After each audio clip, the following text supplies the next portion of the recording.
Son las 2, la 1 en Canarias. Radio Intereconomía. Boletín informativo.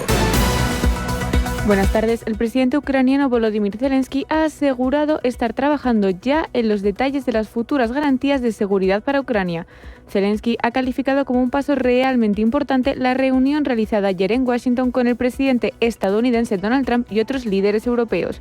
Uno de ellos fue el canciller alemán Friedrich Merz, quien ha defendido que una cumbre solo tiene sentido si en ella participa Ucrania. Eine echte Verhandlung kann es nur auf einem Gipfel geben, an dem die Ukraine selbst auch Solo puede haber una negociación auténtica en una cumbre en la que participe también Ucrania. Una cumbre de este tipo solo es concebible si las armas callan. Hoy he vuelto a reiterar esta exigencia. En segundo lugar, una cumbre de este tipo debe prepararse minuciosamente. No sabemos si el presidente ruso tendrá el valor de acudir a una cumbre de este tipo. Por eso es necesario convencerlo. Tanto Rusia como Ucrania reconocen ahora estar dispuestas a mantener una reunión directa. Desde el Kremlin apuntan que esta podría darse en cualquier formato, ya sea bilateral o trilateral con la presencia de Estados Unidos. Pero, eso sí, debe prepararse de manera cuidadosa. Y en el ámbito nacional, España vive una jornada clave en la lucha contra los incendios forestales que siguen azotando varias comunidades. Castilla y León combate 29 focos activos, con especial preocupación en León, Zamora y Salamanca. Los fuegos más graves siguen sin control. Uno de ellos es el de Jarilla, en Cáceres, con 15.500 hectáreas arrasadas. Precisamente hasta allí se ha trasladado el presidente del Gobierno, Pedro Sánchez. El próximo martes, día 26 de agosto, el Gobierno procederá a la declaración de zonas afectadas por una emergencia de protección civil a muchos de los territorios que hoy están sufriendo estos incendios. Esto significa el compromiso del Gobierno de España para afrontar, una vez se extingan y conozcamos cuál es el impacto económico en todos y cada uno de los bolsillos de los vecinos y vecinas de los municipios afectados, la tarea de la reconstrucción, que va a ser acompañada lógicamente también con los recursos de la Administración General del Estado. También preocupa el del Larouco, en Ourense, ya convertido en el mayor incendio registrado en Galicia, con 20.000 hectáreas quemadas. A pesar de la gravedad, la bajada de las temperaturas y el aumento de la humedad abren una ventana de esperanza para la estabilización. La UME, equipos europeos y cuerpos autonómicos como los Mossos se han sumado a las labores. Mientras tanto, se mantienen las suspensiones en la línea de AVE Madrid-Galicia y continúan los heridos hospitalizados por quemaduras graves. Momento ahora de echar un vistazo a los principales índices europeos. En España, el IBEX 35 recupera el tono positivo después de cerrar la jornada de ayer con pérdidas del 0,17% y se sitúa en los 15.318 puntos. Se apunta una subida del 0,44%, subidas impulsadas por ArcelorMittal y Arcelormittal, que suben un 3,88% y un 2,81% respectivamente. En Europa, el Eurostoxx 50 sube un 0,69% hasta los 5.472 puntos, al igual que lo hace el CAC 40 de París, con una subida del 0,90 hasta los 7.954 puntos. Subidas más ligeras en el DAX Xetra alemán, que se sitúa en los 24.368 puntos, con subidas del 0,22%. Mientras los futuros americanos ahora mismo con signo mixto, a falta de poco más de una hora para que suene la campana de Wall Street y comiencen las negociaciones. De momento marcadas por los malos resultados presentados por la cadena minorista Home Depot, que no ha superado las estimaciones de los analistas y cae un 1,17% en preapertura. Otras noticias. China e India continúan reforzando sus relaciones comerciales. El ministro de Asuntos Exteriores chino visitará próximamente la India para iniciar una nueva ronda de conversaciones. Ambos países destacan la paz y tranquilidad actual en las fronteras. En medio de la guerra entre China y Estados Unidos por las tierras raras, el país asiático ha prometido abordar todas las necesidades de Nueva Delhi con respecto a este tipo de minerales. Y hasta aquí las noticias de las 2. Pueden seguir informados a partir de las 3 de la tarde. Nos pueden seguir escuchando en Radio Intereconomía, en nuestro canal de YouTube o en nuestra web intereconomía.com.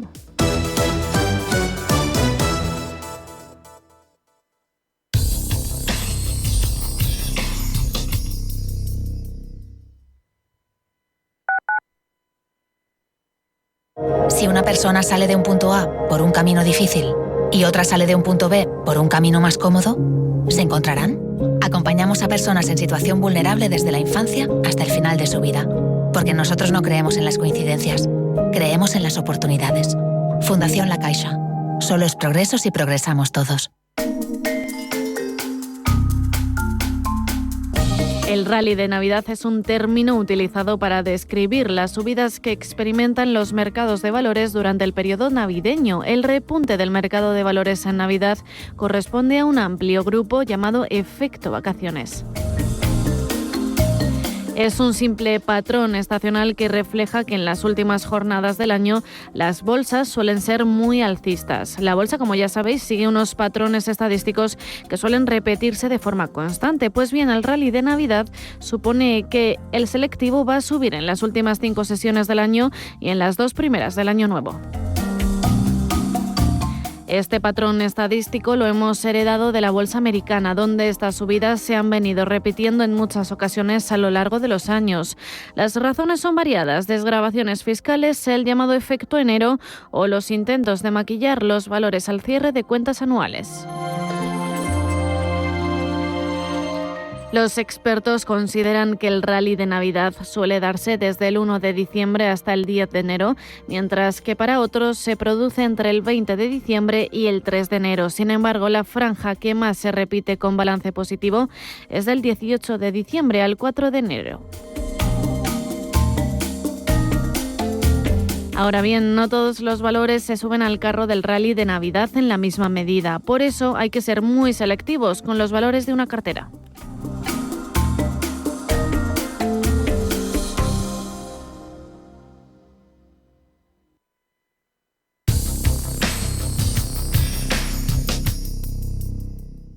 A continuación les ofrecemos la redifusión del siguiente programa. En Radio Intereconomía, Pulso Geopolítico. Análisis sobre los nuevos desafíos mundiales. Presenta Rafa Jiménez. Bienvenidos a Pulso Geopolítico en un día en el que tenemos que hacernos eco del 40 aniversario de la firma del Tratado de Adhesión de España a la entonces Comunidad Europea el 12 de junio de 1985. Un hito que trasciende la mera conmemoración histórica, que merece convertirse en un punto de profunda reflexión geopolítica, porque la integración de España en el proyecto europeo ha sido sin duda un factor transformador para el país. Lo sacó de un aislamiento de décadas, secular prácticamente, y de abrir las puertas a la libertad, al progreso, a la democracia, pero más allá de eso, a beneficios internos, bien es cierto, pero también a capacidad de proyección exterior. Hay que ver cómo esa adhesión supuso de forma recíproca también un beneficio para Europa, una capacidad de entender que juntos somos más fuertes y más capaces de ser actores globales. Para España, la pertenencia a la Unión ha significado una multiplicación exponencial de su influencia y una mejora sustancial en la defensa de sus intereses internacionales y nacionales. Antes el marco institucional era débil, el marco económico, ¿para qué contar? La capacidad con la moneda, que tenía que acudir siempre a la devaluación, con los consiguientes sufrimientos tremendos. Al unirnos como bloque a la Unión Europea, se ganó peso en las negociaciones comerciales, voz en los foros internacionales y plataforma de valores e intereses. La fuerza de la Unión de los Estados, con un mercado interior sin fronteras, con una moneda común, ha permitido a España defenderse mucho mejor de lo que hubiera hecho sola de crisis económicas como la burbuja inmobiliaria de 2008 o hacer frente a desafíos globales como la pandemia. Sabemos también la existencia de Schengen y su capacidad para cambiar las realidades sociodemográficas de las naciones. Fortalece lazos culturales, profesionales, proyecta apertura y dinamismo, y también la influencia de España en asuntos clave, desde la agricultura y la pesca hasta la política exterior común, se ve amplificada al actuar dentro de ese paraguas de Bruselas. España, con su tamaño, es el 4º país más poblado de la Unión Europea, pero también la 4ª economía, que por cierto ha multiplicado por 10 su PIB desde la adhesión, ha aportado una vitalidad, una dimensión estratégica significativa a la Unión. De hecho, no hay más que ver la importante ubicación geográfica que tiene España con esa fachada atlántica, a la que se une, como no, el vecino ibérico, Portugal, también de celebración en estos días, con también la proximidad a África, puente crucial de la Unión Europea hacia el sur global y hacia el control también, cuestión relevante, candente y siempre llena de fricciones, del control de flujos migratorios. Hemos visto cómo la pesca, el sector primario, el turístico han sido aportaciones importantes de España al conjunto de la Unión Europea, que ha aportado en ámbitos como la seguridad alimentaria, energética, proyección económica global, pero también hemos salido beneficiados de todas esas capacidades de proyección internacional y negociadores. El deseo, por otro lado, en una retrospectiva después de 40 años de más Europa que existe entre la ciudadanía española, especialmente en áreas como la política exterior o la defensa. En este caso, prácticamente 2 de cada 3 españoles desean que se ahonde en esa construcción europea. Tiene que coexistir, sin embargo, con la creencia mayoritaria, que está ahí, sobre la mesa, de que la última palabra, la toma de decisiones importantes, tiene que recaer siempre en los gobiernos de los países miembros.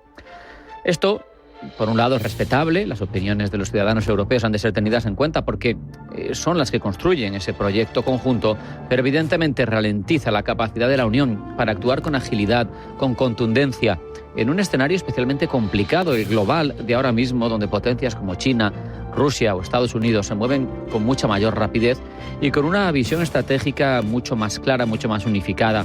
Sabemos que los procesos de toma de decisiones en la Unión Europea son un verdadero dolor de cabeza, muy complejos, supuestos que se consigan mayorías no valen, tiene que haber consensos. Esto evidentemente tiene que ser modificado a futuro si queremos tener la capacidad, la cintura para actuar de forma global. Si no, nos vamos a convertir al final en un club nominal que no va a tener capacidad de actuación en el nuevo orden mundial, que si por algo se caracteriza es por la rapidez con la que pasan las cosas. Es un tabú, pero va a haber que dejar de lado los consensos y apostar por las mayorías, porque si no, el club europeo va a ser, como digo, nada más y nada menos que una cuestión nominal, más que un eje verdaderamente capaz de actuar por sí mismo como influencia y como una potencia verdaderamente relevante. Hay desafíos inmensos. Necesitamos una política exterior realmente común, una defensa más cohesionada, una capacidad de gestionar las crisis económicas. Tenemos una moneda única, pero no tenemos una política fiscal común. La política monetaria, si está unificada, la fiscal no. Llevan los responsables de nuestro Banco Central clamando por ello desde hace años. Mientras no lo consigamos, no seguiremos construyendo ese proyecto único. La receta para contrarrestar la irrelevancia de Europa a futuro no es más que más Europa, más unión y más capacidades para terminar con éxito este constructo político que lleva décadas sobre la mesa avanzando, pero lamentablemente de forma mucho más lenta de lo que sería deseable. Solo una Unión Europea más unida y con mayor capacidad de acción podrá defender sus intereses, sus valores en un mundo multipolar donde la influencia individual de sus Estados miembros, por importantes que sean, es cada vez más limitada. Alemania, tercera economía del mundo, está a punto de ser superada en PIB por California, en pocos años por la India, y así seguiremos sumiéndonos en la irrelevancia si no actuamos juntos. Las lecciones de estos 40 años sugieren que la integración, a pesar de sus procesos lentos, farragosos, incluso de sus tropiezos, ha sido el camino para la prosperidad y la influencia de la Europa de 2025. Por eso el futuro de España y también el de Europa están inextricablemente unidos y ligados a una Unión Europea más profunda, más eficaz y sobre todo más unida. Tal y como señalamos siempre, ahora vamos a una pequeña parada. A la vuelta, tiempo de noticias de ámbito geopolítico. Primero, los titulares que elabora Blanca del Tronco. No se vayan. En Radio Intereconomía, Pulso Geopolítico. Presenta Rafa Jiménez. Descubren células madre. Arranca 1995. Llega la inteligencia artificial. La sociedad avanza y la publicidad con ella. Por eso en Autocontrol, anunciantes, agencias y medios, llevamos más de 30 años evolucionando para seguir cuidando de que la publicidad que recibes sea leal, legal, honesta y veraz. Autocontrol, por una publicidad responsable.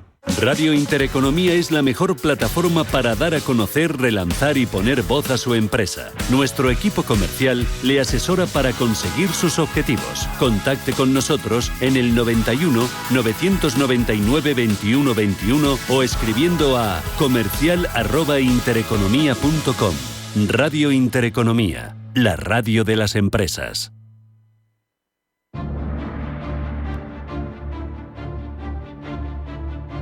En Radio Intereconomía, Pulso Geopolítico.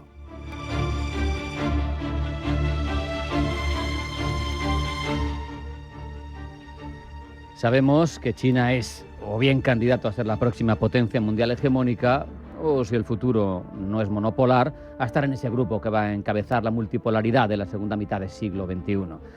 Experiencia no le falta, porque si bien los siglos XIX y XX no han sido los mejores para ella, es una civilización milenaria que ya ha tenido oportunidad de ser primera potencia en otras épocas. También sabemos que su concepción de la vida, de la sociedad, del mundo, de los valores, la gobernanza, es muy diferente a la occidental y necesitamos entenderlos mejor para saber quién va a ser el próximo hegemón. Por eso hablamos con Julio Ceballos, quien desde 2006 trabaja en China facilitando que empresas extranjeras puedan integrarse en su actividad económica en un país que, como saben y como digo, es clave en la geopolítica actual y lo va a ser sin duda a futuro. Julio, bienvenido, buenas tardes. Buenas tardes, Rafa, gracias por invitarme. Esta es tu segunda incursión con libros sobre China y eres el autor de este libro que estamos viendo, El calibrador de estrellas, aprendizajes chinos para Occidente en el siglo XXI, editado por Ariel.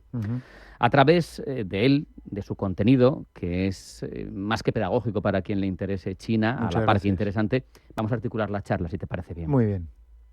Lo primero, por contexto un poquito, háblanos de tu vínculo con China y qué te motiva para escribir este libro con esta temática. Pues mira, yo llegué a China con una beca de internacionalización hace 20 años. Nunca pensé que me iba a quedar mucho más de 2 o 3 años, pero crisis financiera de por medio. Allí hubo anticrisis. Mientras España entraba en recesión, allí crecía el país, China, a un 12%. Decidí quedarme.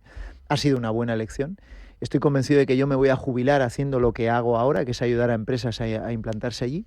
Y en realidad, como bien dices, yo no me dedico a escribir libros ni a promocionarlos, pero con la pandemia tuve oportunidad de volcar mucho de eso que había ido aprendiendo y que nunca había puesto por escrito. Publiqué un libro hace 2 años que se titula Observar el arroz crecer, que según mi editorial se ha convertido en el libro sobre China publicado en España más vendido en los últimos 20 años. Y al calor de esas buenas ventas me ofrecieron volver a publicar. Si el primer libro, Observar el arroz crecer, respondía a la pregunta ¿por qué es importante China? ¿Por qué hay que comprenderla? Este, de una manera más práctica, también más comprometida, más constructiva, responde a la pregunta muy bien, China ha venido para quedarse. ¿Cómo competimos con China? Vamos a entender cómo es China, cómo piensan y, bueno, un apunte antes, El calibrador de estrellas. Hablas de un poema complejo con tantas capas y tanta belleza, ¿no?, de Su Hui, pero hay más detrás. ¿Por qué el calibrador de estrellas? Bueno, el calibrador de estrellas es una doble metáfora. Primero era un artefacto de medición astronómica y además es cierto, como comentas, es la composición poética más compleja que ha elaborado nunca el ser humano. Haciendo uso de esa doble metáfora, yo lo que propongo es que hay tantas formas de resolver un problema como de mirar al firmamento o como de encontrar versos en ese poema palindrómico titulado El calibrador de estrellas. Y es que si hay algo que nos garantiza el siglo XXI es que no hay nada garantizado, que es pura incertidumbre, que es todo muy volátil, muy contradictorio, muy acelerado, cada vez más incierto, ¿no?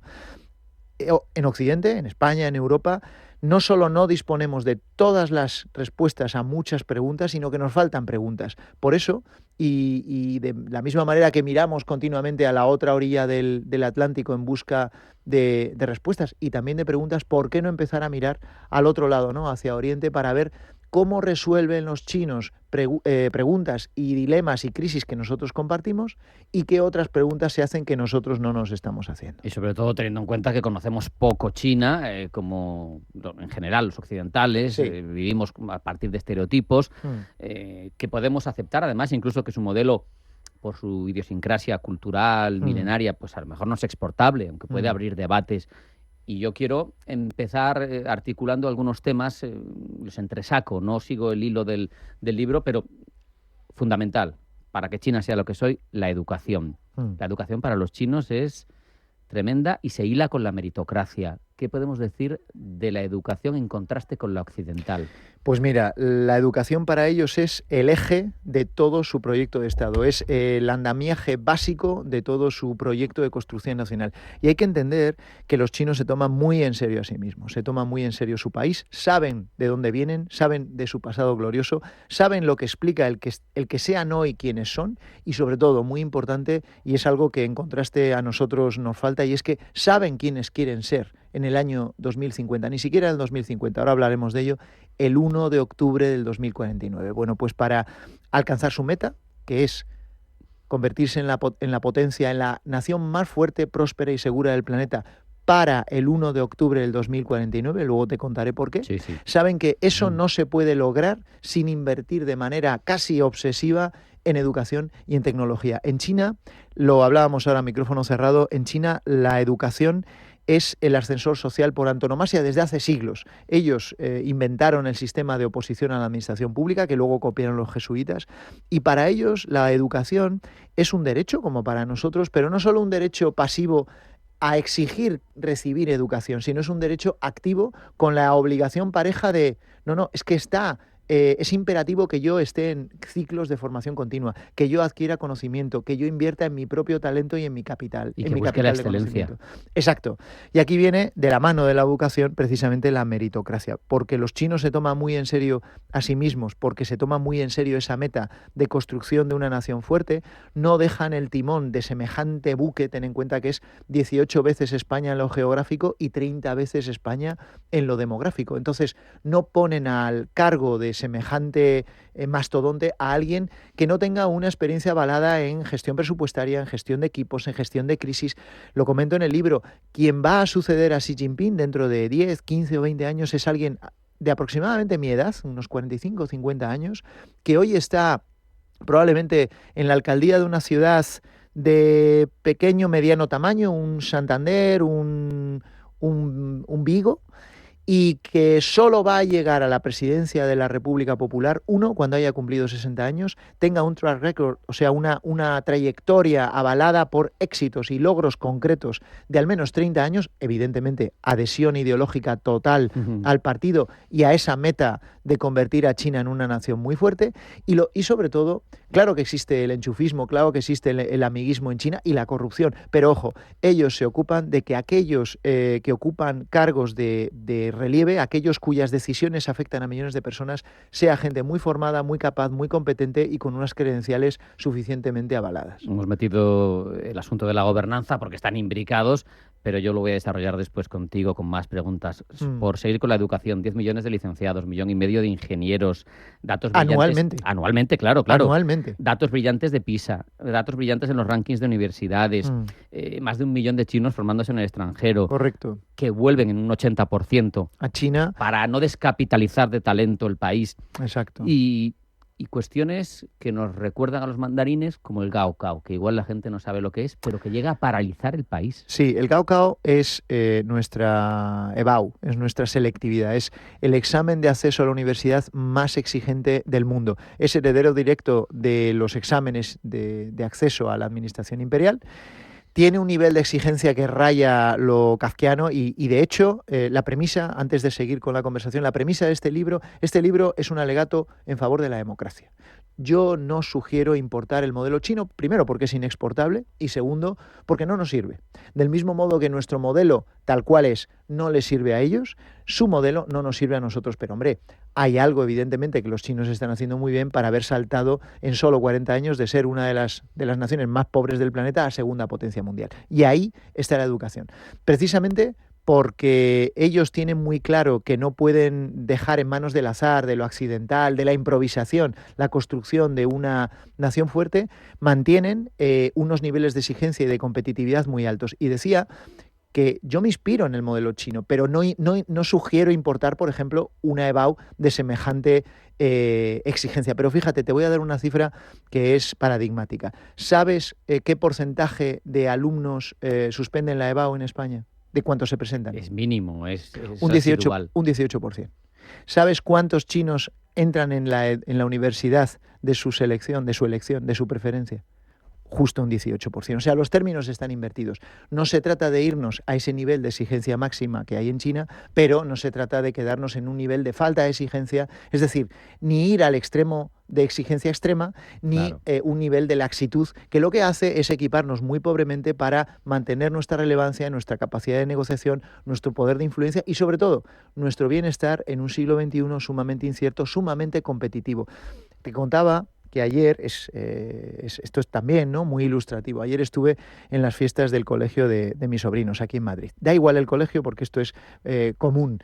Bueno, pues eran las fiestas y yo recuerdo hace 30 años cuando yo iba al colegio, en las fiestas se competía, o sea, había salto de altura, velocidad, había multitud de competiciones y lo que me llamó la atención ayer en las fiestas del colegio de mis sobrinos es que los niños no competían, era una exhibición, ¿no? Y está muy bien exhibirse, pero lo llamativo es que después a todos les dieron una medalla. Yo todavía conservo la única medalla que logré ganar en mi vida en aquellas fiestas porque logré ser el más rápido de aquella competición aquel año, ¿no?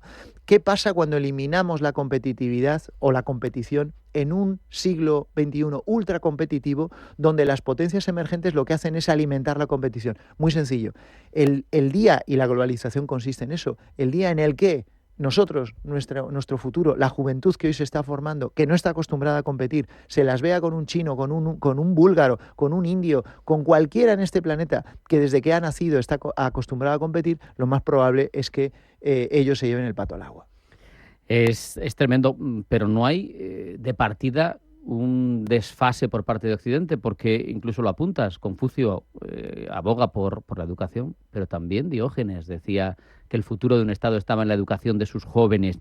Y el hecho es que hay también muchos ejemplos aquí que tomar porque tenemos historias paralelas. Claro. Apuntabas, se ha duplicado su economía, ha crecido no sé cuántas veces, no se ha duplicado, mucho más en 40 años. ¿Quién ha hecho eso también? Lo apuntas en el libro. Corea del Sur. Exacto. Singapur. Exacto. ¿Y cuál es el cuarto? España. España. Este es un dato del que no se suele hablar y es que solo hay 4 países en el planeta que han duplicado su PIB en solo 20 años en el último medio siglo. Y son China, evidentemente. China ha multiplicado en 30 años 32 veces la renta per cápita de sus habitantes. No hay parangón, o sea, es una cosa completamente insólita históricamente. Japón, Corea y España. Es decir, mucho de lo que explica ese mal llamado milagro económico chino, porque, ¿sabes?, no hay nada de milagroso en un crecimiento. Hay mucho trabajo. Claro, es una fórmula que siempre da resultado, Rafa, y es, primero, una meta clara. Segundo, un plan para alcanzarla. Tercero, mucho esfuerzo, tiempo e inversión obsesiva en tecnología y en educación. Hace 40, hace 50 años, en esa incipiente clase media española, el que se lo permitía, antes que comprarse un televisor o un coche, ¿sabes lo que hacía? Se compraba la enciclopedia Larousse. Porque el conocimiento era algo aspiracional, era algo dignificado. La gente invertía en conocimiento.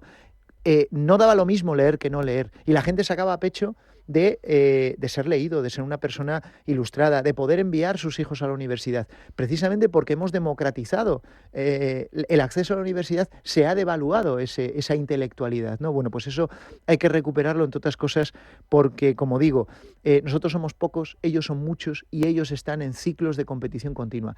Si no jugamos con unas reglas, con unas dinámicas parecidas, está claro que a lo único a lo que podemos aspirar es a gestionar un lento declive, una lenta agonía de este bienestar que hemos creado. Has metido en la conversación otra variable interesantísima, el largoplacismo. El propio Kissinger, famoso, y seguramente muchos lo recordarán, sobre todo los de más edad como yo, decía que solo 2 estados piensan a 10 años. Sí. Decía el Vaticano y China, y ponía un montón de paralelos y que los recoges en el libro, son muy interesantes porque en realidad hay mucho de jerarquía, de cúpula, de gente que llega ahí por méritos, seleccionada entre muchos. Hay mucha opacidad también en ambas estructuras, también. Sumamente patriarcales, sumamente machistas, sumamente piramidales, sumamente jerárquicas. Y es curioso, ¿no?, porque hace apenas un mes falleció el Papa Francisco y yo estaba de gira por España con el libro y compañeros tuyos periodistas me preguntaban, ¿qué lectura hace usted? A mí me preguntan cosas que francamente a menudo no sé, pero me obliga a pensar, ¿no? Me preguntaron, ¿qué lectura hace usted de que China, al contrario que buena parte de la comunidad internacional, no haya enviado al Vaticano, a la ceremonia, al funeral, a un alto dirigente?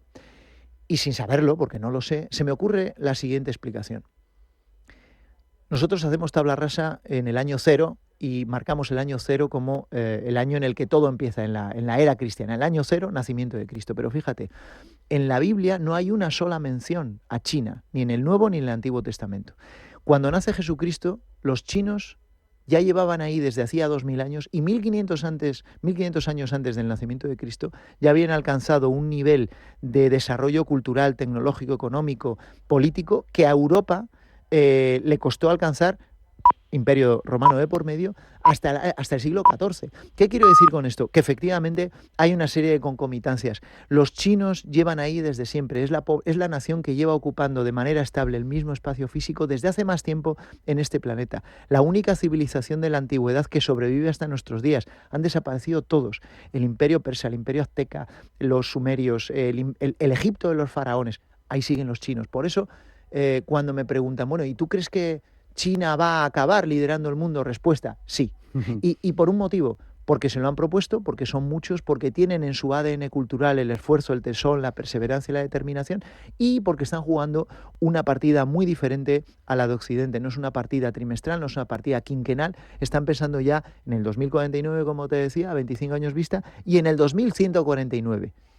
Como decía Mencio, y lo menciona, si te caes 7 veces, levántate 8. Y eso lo tienen en su mente los chinos. O la historia de Kaifeng, antigua capital, que se destruye cíclicamente y se reconstruye. Y que ejemplifica muy bien en el texto, ves cómo esa China está saliendo y recreándose una y otra vez. Has dicho varias veces 2049, centenario de la República Popular de China, pero también mencionas 2121. Sí. ¿Y en ese caso qué sería?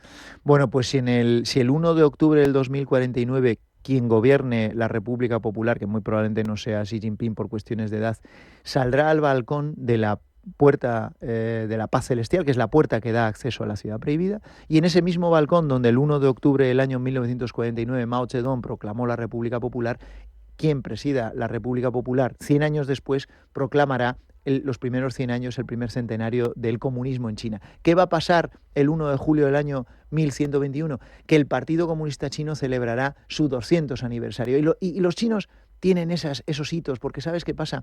A ellos les irrita mucho que Estados Unidos, que a sus ojos es una potencia muy joven, con apenas 250 años de historia, que cumplirán el año que viene, que una potencia con solo 250 años le dé lecciones a otra que tiene como mínimo 2.500 años de continuidad institucional a sus espaldas, ¿no? Y los chinos dicen... No tenéis una perspectiva suficiente de la dinámica cíclica de la historia. No estáis en condiciones de decirnos qué hacer y cómo hacerlo.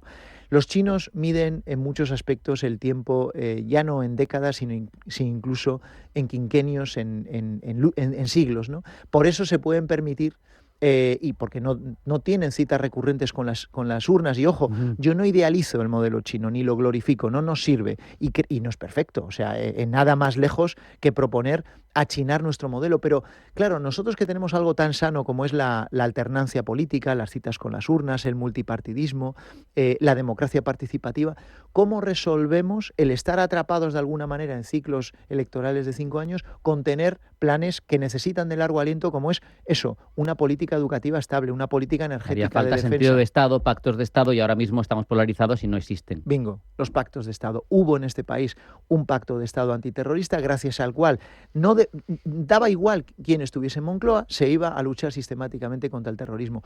Hay un pacto de Estado por las pensiones para que esté quien esté gobernando, las pensiones no se toquen o no se toquen lo sustancial. ¿Por qué no un pacto de Estado de educación? ¿Por qué no un pacto de Estado energético? ¿Por qué no un pacto de Estado, pues eso, de defensa, de sanidad? Hace falta consenso cuando además quienes se han tomado la molestia en contra de la polarización y de la imagen de completo antagonismo entre las dos principales fuerzas políticas que aglutinan el 70% de los votos, en contra de esa imagen, quienes han estudiado los programas electorales de ambas fuerzas políticas llegan a la conclusión de que el 50% de los programas electorales se solapan. Es decir, que hay suficiente terreno en común como para trazar planes de largo recorrido. Y sin embargo no sabemos dónde nos dirigimos, no tenemos como países planes de largo plazo, pero es que, lo mencionas tú, tampoco sabemos siquiera si hay un plan para Europa a 2050. No te hablo a 100 años, pues a mira, 2050. Lo llamativo es que sí que lo hay. Y hay un plan España 2050. ¿Qué pasa? Hay dos grandes debilidades de ese plan. Y está bien tirado, está bien trazado. Lo ha diseñado la oficina para me parece que se llama la prospectiva y planificación estratégica. El problema de ese plan, España 2050, es doble. Primero, al no haber sido consensuado con la otra principal fuerza política, depende de bandazos políticos y de bandazos electorales, es decir, que no hay garantías de su continuidad. Y segundo, la ciudadanía lo desconoce. Entonces, tú no puedes sacar adelante nada sin la adhesión ciudadana a ese plan. ¿Cuántos españoles, tú bajas a la calle, preguntas a 100 españoles al azar, cuántos han oído hablar del Plan España 2050? Me arriesgo a pensar que en el mejor de los casos uno. Con mucha suerte. Con mucha suerte. Es tremendo. También quiero tocar más cosas, es que se nos está yendo el tiempo rapidísimo, pero es muy completo. Por ejemplo, nos hablas de cómo se traduce ese largoplacismo, por ejemplo, a la hora de plantearse retos tecnológicos sobre tecnologías disruptivas. Mencionas conceptos como los de la destrucción creativa de Schumpeter y cómo sobre ello va a crecer una nueva realidad que todos somos conscientes con esta revolución que es la inteligencia artificial, que lleva aparejado una serie de cosas, lo cuántico, la inteligencia artificial, decía, pero robótica, también el Big Data, la ciberseguridad. Y eso, para los que mandan en China, que fundamentalmente los que llegan a esa meritocracia son ingenieros, correcto, y gente que está muy bien formada en esos ámbitos. Ingenieros, científicos, tecnócratas. Sí. Claro, hay claramente un plan de largo plazo de dominio de todo eso y de desarrollo a su estilo, como por ejemplo ese gran cortafuegos, esa gran muralla china virtual, que volvemos a lo mismo, no es deseable que nos censuren, correcto, pero que en su caso está funcionando muy bien y les está impidiendo ser colonizados ideológicamente, económicamente, han desarrollado sus campeones nacionales, tienen claro hacia dónde van. Aquí la clave, la principal ventaja competitiva que tiene China con respecto a la mayor parte de los países del planeta y también nosotros es que saben quiénes quieren ser y saben lo que quieren lograr de aquí a 30 años. Y a nosotros nos falta no solo un rumbo, sino también, más importante, una meta, ¿no? Mira, yo no propongo, por supuesto, importar el gran cortafuegos chino digital, no propongo convertirnos, aislarnos en una burbuja digital, pero ni eso, una vez más, ¿no? Ni sus políticas hasta cierto punto y a nuestros ojos y en base a nuestro marco de libertades y derechos extremas, ni la completa laxitud. En muchos aspectos estamos sumamente indefensos en lo digital. Necesitamos de una arquitectura digital y de ciberdefensa propia. ¿Por qué? Porque nos jugamos mucho. En un siglo XXI, fíjate, los chinos eran primera potencia mundial, primer PIB mundial hasta mediados del siglo XIX. Con las guerras del opio se fueron de no solo jugar en la Champions, sino de ganarla sucesivamente a lo largo de siglos. Pasaron a jugar en segunda, casi en división de honor. Y eso se explica porque perdieron el tren de la industrialización y de la modernización. No les va a volver a suceder. Claro. Ellos han identificado que el siglo XXI es digital, que quien domine el mundo va a ser quien domine el 4.0. Por eso están invirtiendo de manera masiva en Deep Tech, en las tecnologías de vanguardia y sobre todo en la inteligencia artificial. Fíjate, el 70% de todas las nuevas patentes registradas en inteligencia artificial son chinas. ¿Por qué? Los chinos han entendido que la inteligencia artificial no es una tecnología más, no es una tecnología neutra ni ingenua, es una tecnología aceleradora y capacitadora de otras. Quien logre liderar y dominar la inteligencia artificial liderará en múltiples aspectos, el económico, el tecnológico, el militar también, el siglo XXI. Por eso no dejan al azar, una vez más, pues a ver qué tal nos va y cuántos desarrollos y avances logramos en este campo. Están invirtiendo de manera decisiva. Ahora Estados Unidos con Stargate va a intentar compensar de alguna manera la inversión masiva de China, pero lo cierto es que si los chinos toman la delantera, y no parece que estén perdiendo la carrera, el futuro es chino sin lugar a dudas. Y es que tú lo ejemplificas muy bien, por ejemplo, con casos personales de gente que conoces, lo digital, lo early adopters, que son la masa crítica que genera eso para, a su vez, promover un círculo virtuoso de compañías que, lo que dices tú, apuestan y lideran y son capaces de tener esa realidad sobre la mesa en una vida que muchas veces pensamos que es película de ciencia ficción y que ya a lo mejor está en China en muchos casos. Es un hecho. Más cuestiones, que se nos va el tiempo volando. La mujer, parece mentira, pero 7 de las 10 más ricas son chinas, tiene un papel dentro de que es una sociedad machista. Sí. Pero tiene un cierto papel. Sí, bueno, y de hecho el papel de la mujer no ha hecho sino ganar en peso, ganar en relevancia, ganar en influencia. Yo en 20 años he visto cómo al otro lado de la mesa de negociación, en negociaciones empresariales, apenas había mujeres, y hoy más de la mitad de las ocasiones tengo a una mujer como interlocutora. El día en el que el sistema, que sigue siendo sumamente patriarcal, machista y muy conservador, integre a la mujer en puestos de gobierno al más alto nivel, ese día yo me apuesto una cena con quien quiera, a que ese día, ese es el turbo que le falta a China para afianzar su liderazgo. Las mujeres chinas no solo son muy capaces y están muy bien preparadas, sino que además son mujeres audaces, mujeres muy ambiciosas y mujeres muy inteligentes, dispuestas a esforzarse para lograr sus objetivos. Y mira, antes de terminar y de la última o dos últimas preguntas que me quieras hacer, hay una idea que yo quiero trasladar a quien nos está escuchando, a quien nos está viendo. A mí me preguntan muy a menudo, ¿cuándo va a superar China a Estados Unidos? ¿Cómo está el marcador? Y yo creo que equivocamos la pregunta. La pregunta no es qué va a pasar, la pregunta es qué vamos a hacer nosotros. No está tanto, está mucho en nuestra mano. Por eso, yo que soy un optimista nato, yo no hubiese escrito este libro si no creyese que todavía España, Europa, tiene el potencial, la capacidad de competición, la capacidad, el talento, la creatividad, pero ojo, la ventana de oportunidad se cierra a toda velocidad. Y en definitiva, la idea fundamental del libro es: el futuro no se improvisa, se diseña. Y para diseñarlo necesitamos empezar a planificar ahora. Claro que hubiera sido mucho mejor haber plantado esos árboles que hoy nos darían sombra hace 20 años. Bien, no los plantamos, pero vamos a plantarlos ahora, porque en 20 años tendremos una sombra bajo la que guarecernos. Si solo estamos a expensas de lo que inventen otros, está claro cuál es nuestro futuro y es la irrelevancia. Yo me había quedado como ideas principales, groseras, porque hay muchas. Plan consensuado y a largo plazo fundamental, educación y meritocracia también en la gobernanza fundamentales, que los gobernantes sean los más capaces. Y también un poquito con esos consejos que das hacia el final para tratar con los chinos, porque como hay una frontera cultural, pues a lo mejor no sabes muy bien cómo hacer negocios con ellos. Eso como aspectos prácticos, pero también incluso en cosas que no se conocen, que están en estereotipos, explicas por qué sí es comunista el país, aunque no lo parezca. Aunque no lo parezca, porque su grandeza la ha traído con un mercado privado, con una economía privada. Y señalas, por ejemplo, pues que al final el poder no está en manos de los ricos, está en manos del partido, que es el que va marcando, ni siquiera el gobierno, el partido es el que marca. Y por eso es comunista. Claro, luego explicas ese concepto curioso como peso-optimismo, esa mezcla, ¿no?, entre superioridad por sus logros, complejo de pero a la vez su complejo por cómo han sido vituperados por Occidente, ¿no?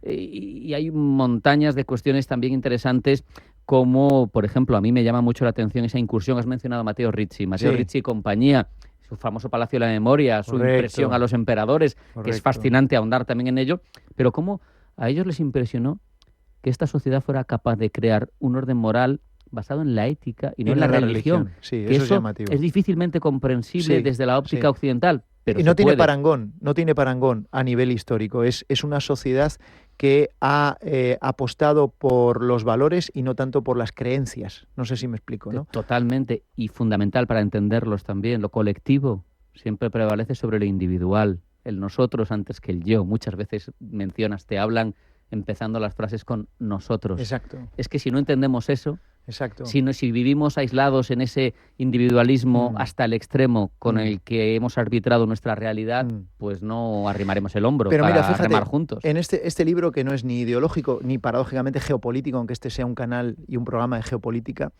yo no pretendo convertir a los españoles ni a los europeos en chinos ni en confucianos. Es que no podría, sería un ejercicio estéril.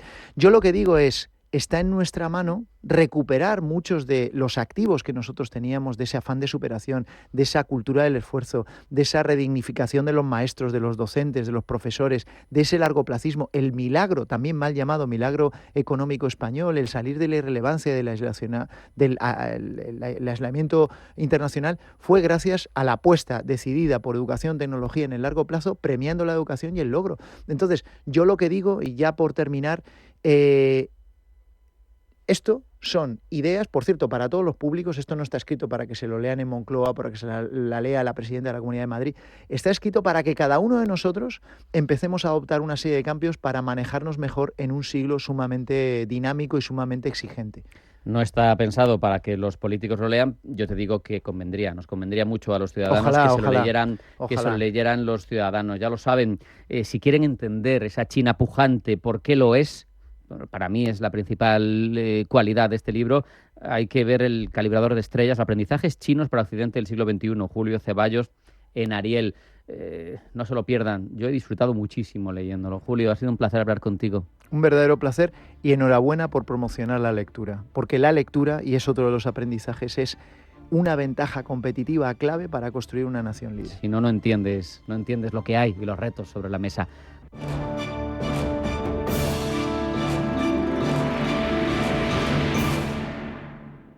¿Por qué Agua Sierra Cazorla es única?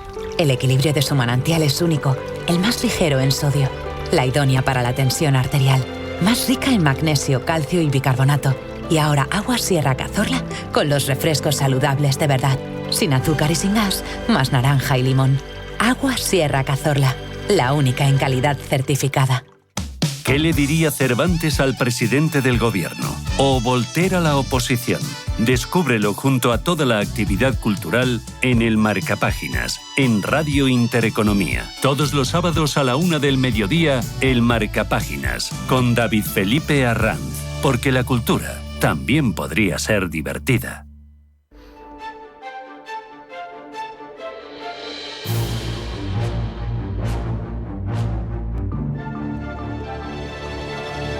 En Radio Intereconomía, Pulso Geopolítico.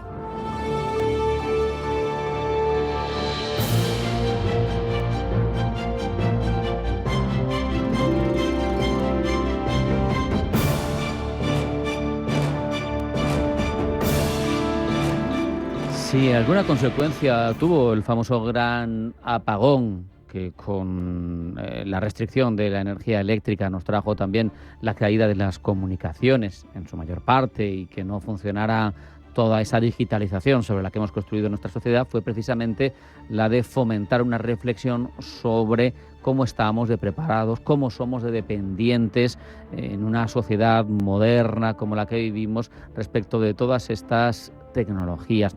Es por eso que hemos llamado a Esther Paniagua, periodista, analista especializada en tecnología y ciberseguridad, y además con una obra, Error 404, que reflexionaba sobre esto, ¿no? Sobre cómo es vivir sin Internet en un mundo que ya está digitalizado, para que reflexione con nosotros de ello. Esther, bienvenida, buenas tardes. Buenas tardes, ¿qué tal, Rafael? Un placer volver por aquí. Esther, para comenzar, desde una cierta perspectiva geopolítica, ¿cómo defines la importancia estratégica de esas infraestructuras críticas, entre las que estaría la comunicación digital, Internet, etcétera, para un Estado del siglo XXI moderno, y cómo son de vulnerables? Es vital, o sea, la palabra es vital, ¿no? Cuando hace unos años investigaba para este libro, Error 404, donde, bueno, pues abordo un gran apagón de Internet y también un escenario de apagón eléctrico, y hablaba pues con diferentes tipos de expertos, ¿no? Tanto en el ámbito de las infraestructuras críticas como en el de la ciberseguridad y también con servicios de inteligencia. Y, bueno, pues lo que comentaban es que al final el sistema pues es un poco como un reloj suizo, ¿no? Todo funciona mientras funciona, pero cuando algo se para, de repente tienes un desastre, ¿no? en esa cadena, porque una pieza depende de la otra, ¿no? O están todas las piezas interconectadas. Y cuando el fallo es de una infraestructura tan absolutamente crítica como es la electricidad o las TIC, las telecomunicaciones, las tecnologías de la información y la comunicación, el fallo es multiorgánico, ¿no? Esta es la palabra que usaban para darnos cuenta de la importancia de estas infraestructuras, que dentro de lo que es, porque las infraestructuras críticas son muchas, ¿no? Incluidas, claro, pues, por ejemplo, los hospitales, ¿no?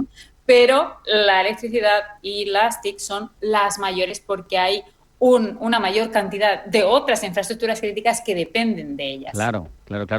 Eso me llamaba la atención mucho, ¿no? En ese Error 404, Preparados para un mundo sin Internet, exploras distintos escenarios de apagón, eléctrico, digital, y mencionas muchas causas, ¿no? Mencionas ciberataques, pulsos electromagnéticos, el evento Carrington o su emulación actual, tormentas solares. Pero para ti, que has investigado sobre ello, ¿cuál sería la que amenazaría más, la que tendría más potencial desestabilizador a día de hoy para que nos afectara? A ver, yo creo que una de las vías que precisamente además, la menciono también en el libro, pero quizá no exploré lo suficiente, es la de los cables submarinos, que discurre entre el 98 y 99% de todo el tráfico de Internet discurre a través de estos tráficos submarinos, que, bueno, no tienen necesitamos para que, si hay un corte en uno de estos cables, hay barcos habilitados para cortar estos cables, y ya está pasando en el Báltico, se están investigando ataques contra ciertos cables, valga la redundancia, como una posible acción de injerencia rusa, y la Comisión Europea pues está tomando medidas para la protección. Estos cables, si se cortan, pues nos quedamos sin conexión. Es verdad que tenemos lo que se llama redundancia en España, en Europa. Quiere decir que no solo dependemos, nuestra conectividad no solo depende de un solo cable, sino de varios. Pero no hay muchísima redundancia. De hecho, ahora se están empezando a construir nuevos cables que nos conectan con África y con otros países para tener más vías. Ahora mismo dependemos sobre todo de un cable que pasa por Marsella, pero necesitamos más para asegurarnos de que no hay un ataque coordinado contra estos cables que pueda dejarnos noqueados a nosotros y a tantos otros países, ¿no? Como digo, esto ya ha sucedido, y ha sucedido además también no solo por ataques, como por ejemplo hubo un ataque en Yemen que dejó a los 30 millones de ciudadanos del país sin conectividad. Ellos tenían 2 cables, pero el segundo cable, que daba redundancia, no estaba preparado para asumir el 100% de la conectividad de todos los millones de personas del país, por lo cual se quedó noqueado. Es decir, a veces la redundancia ni siquiera es suficiente y tenemos que prevenir estos casos, ¿no?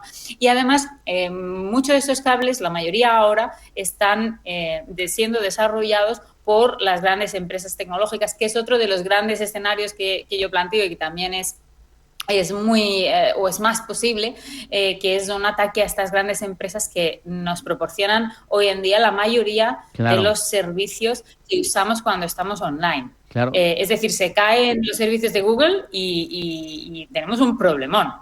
Y esto ha pasado, lo que pasa es que ha habido caídas que no han sido tan masivas, pero sí han afectado a mucha población en el mundo durante 45 minutos, 1 hora, nunca algo más.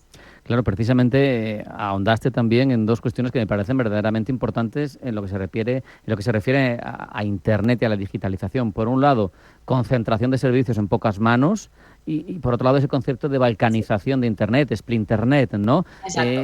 ¿Cómo esto puede alterar una realidad que todos damos por asumida, ¿no? Cuando queremos conectarnos, y ahora para el banco, para cualquier cosa, para 1000 de las actividades de la sociedad, dependemos de estar conectados digitalmente. Y no somos conscientes de hasta qué punto, además, ¿no? De hasta qué punto todo lo que nos rodea, prácticamente todo, depende de la conectividad, incluso cosas que son más efectos indirectos, pero que también hacen que tengamos problemas, ¿no? O sea, hasta las puertas que se abren y se cierran en muchos lugares dependen incluso de la conectividad de Internet, no solo de la electricidad, ¿no? Y el efecto dominó, pues, sería muy grande. Y bueno, hemos visto en algunas caídas que ha habido en algunos países, o incluso países que deciden censurar la Internet. Por ejemplo, en el caso de más larga duración fue en la India, donde cortaron el acceso a Internet en la región de la Cachemira, que, bueno, como sabes, pues es un lugar de conflictos constantes. Ahora estamos viendo con Pakistán, pero bueno, hay muchos conflictos con la población musulmana, y decidieron a raíz de unas protestas cortar Internet durante 7 meses, ¿no? Y los problemas, incluso si fue un apagón voluntario del gobierno y preparado, fueron tremendos. O sea, oficinas cerradas, accidentes industriales, cortes de tráfico, en fin, todo lo que hemos vivido un poco aquí en el apagón que tuvimos aquí, sí, pero de una duración mucho mayor. Y como digo, pues no sabemos hasta qué punto dependemos de esto. Y hay países como tenemos por una parte China, con esta gran muralla digital que construyeron en 1997 y que no dependen de la conectividad como lo hacemos nosotros, tienen su propia, más que Internet sería intranet, ¿no? Porque al final es solo para China. Y luego tenemos Rusia, que en 2019 ya empezó las pruebas con la llamada RuNet, que es su propia intranet también, que crearon precisamente pues para ser más resilientes, y no sabemos si también en un escenario en el que Rusia contemplaría, o como estamos viendo con los cables submarinos, pues tirar la Internet abajo para otros países, ¿no? Y esta RUNET, que empezó a desarrollarse ya hace unos cuantos años, cuando empezó el conflicto con Ucrania, es cuando empezaron a activarla en modo un poco menos beta, ¿no? O sea, en modo ya vamos a usarla porque no sabemos lo que puede pasar.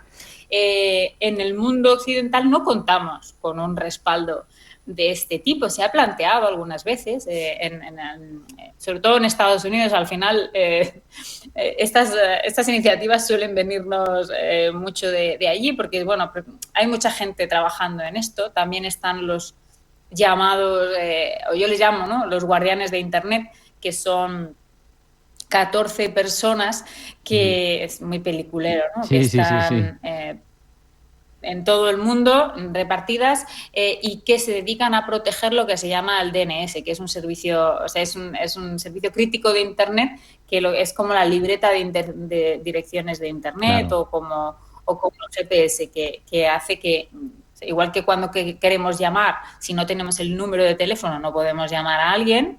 Pues en este caso, sin esos números, esa libreta que dice dónde está el número de cada ordenador conectado, cada dominio, pues no podemos acceder. No podríamos acceder pues a la web de Intereconomía, claro. A ningún servicio conectado, incluso si esos servicios están ahí, e incluso si la conectividad está ahí, sin esas direcciones no podemos. Y estas 14 personas pues se reúnen 2 veces al año para ir renovando unas contraseñas digitales en unos servidores que tienen en Estados Unidos, que son lo que protege este sistema. Tiene todo un protocolo así como muy peliculero. Son personas, ya te digo, todo el mundo, pero que se reúnen allí. Me llama la atención, Esther, porque es evidente que no es el objetivo de Internet el estar segmentado y estanco, pero quizá no sería del todo ilógico por parte de la resiliencia de una unidad, como por ejemplo la Unión Europea, tener la capacidad, en caso de crisis, de tener una cierta intranet de la Unión Europea que te desconecte de los demás si hubiera crisis. Sí. Eso sería una resiliencia global, estatal o supranacional, pero con esa entidad a la que pertenecemos. Pero yo te pregunto, se ha hablado con lo del apagón de kit de supervivencia, lo que teníamos que tener, lo que no, pero en el caso de apagón de Internet, ¿qué podría hacer un particular? Porque parece bastante complicado, ¿no? Más allá de estar en Starlink o algo así, parece bastante complejo. Sí, es verdad, bueno, a nivel satélites, ¿no?, que es lo que nos puede dar respaldo en un caso así, aunque si nos vamos a un caso de ataque de pulso electromagnético, que, hombre, es plausible, pero esperamos que poco posible, ¿no? Es un tipo de ataque nuclear pues que dejaría sin efecto a las tecnologías, todas las tecnologías de nuestro alcance, incluido satélites, GPS, también depende del alcance del ataque.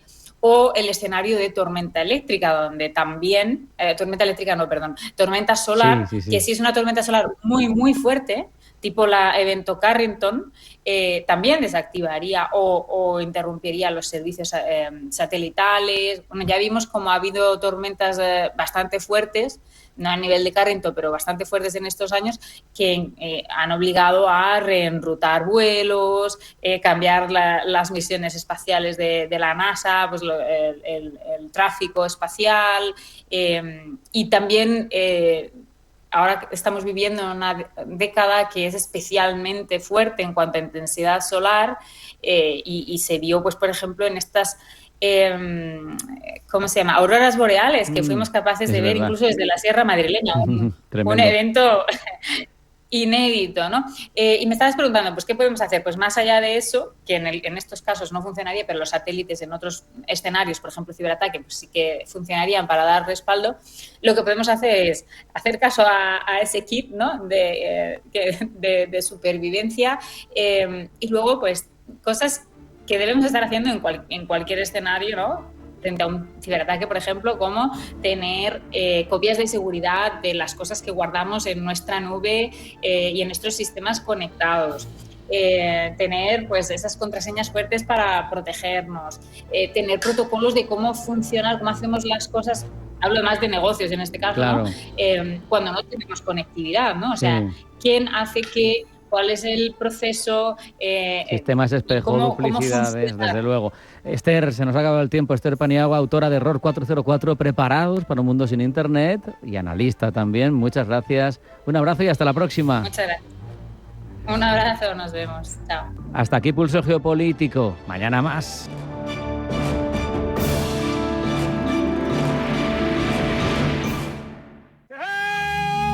Si tu pasión es la caza, sueñas con el sonido del río mientras lanzas tu caña, o simplemente disfrutas del campo y la naturaleza, este es tu programa. Caza, pesca y naturaleza. Todos los sábados y domingos de 7 a 8 de la mañana en Radio Intereconomía. Coordina Marcos Ruiz.